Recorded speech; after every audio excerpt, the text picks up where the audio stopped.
the thing is you can't try to impose a hierarchical triangular arrangement on a child who now has a sense that they're being born into this social democracy. So here's where a lot of people will take a disagreement with what I'm saying, and it's where it's really, it's just a point of clarification. I don't think we're philosophically not aligned. And that is that most people, when they hear the idea of social equality with children, mostly what comes to mind is there is no way that we're the same as kids. There's no way an adult is like a child. How can we be social equals? So I really want to make sure we understand what I'm talking about when I say social equality, because there's many ways that adults, parents are better than kids. And let's just appreciate that right now.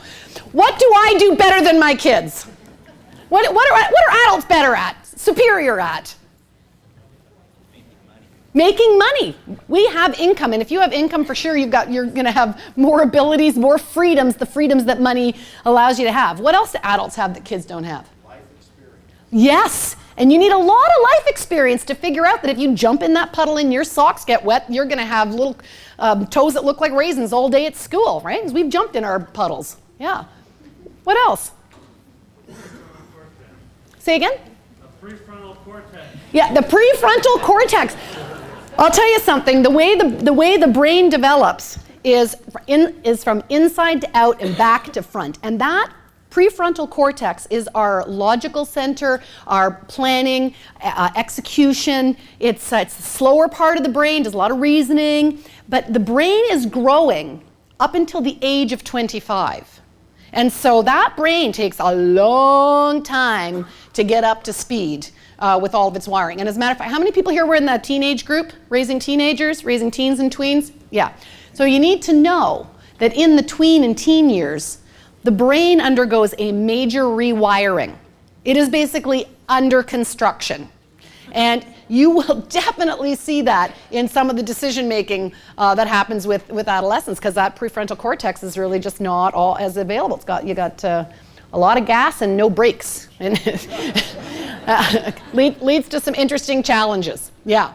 So when I talk about the idea of having foresight and reasoning and life experience and money, all of those things we are better at than kids. We absolutely are.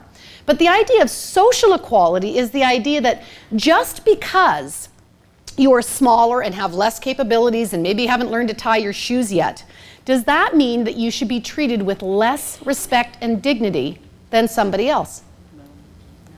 Right? And if you think about it, think about the other end of the spectrum. Think about what it is when we have aging people.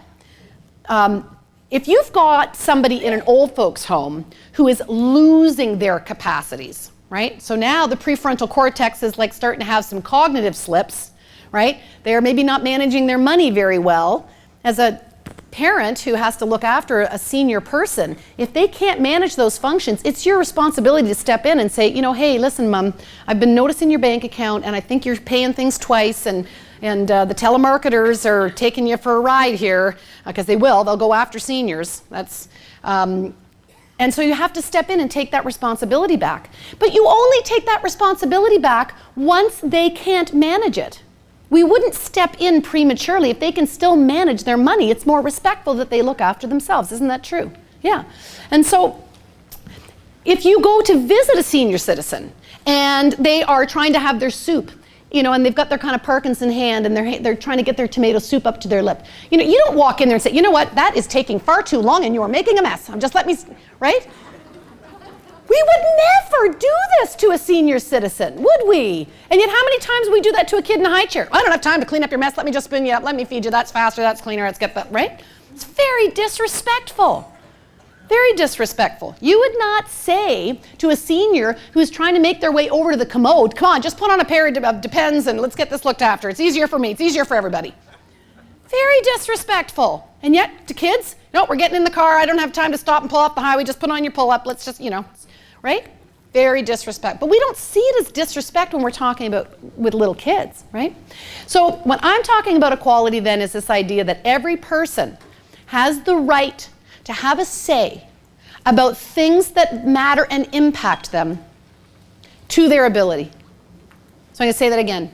Every person has the right to have a say about things that impact them to their ability.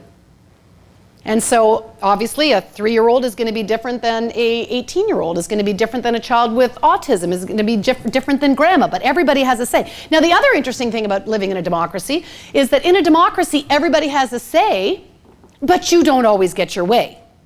And isn't that true?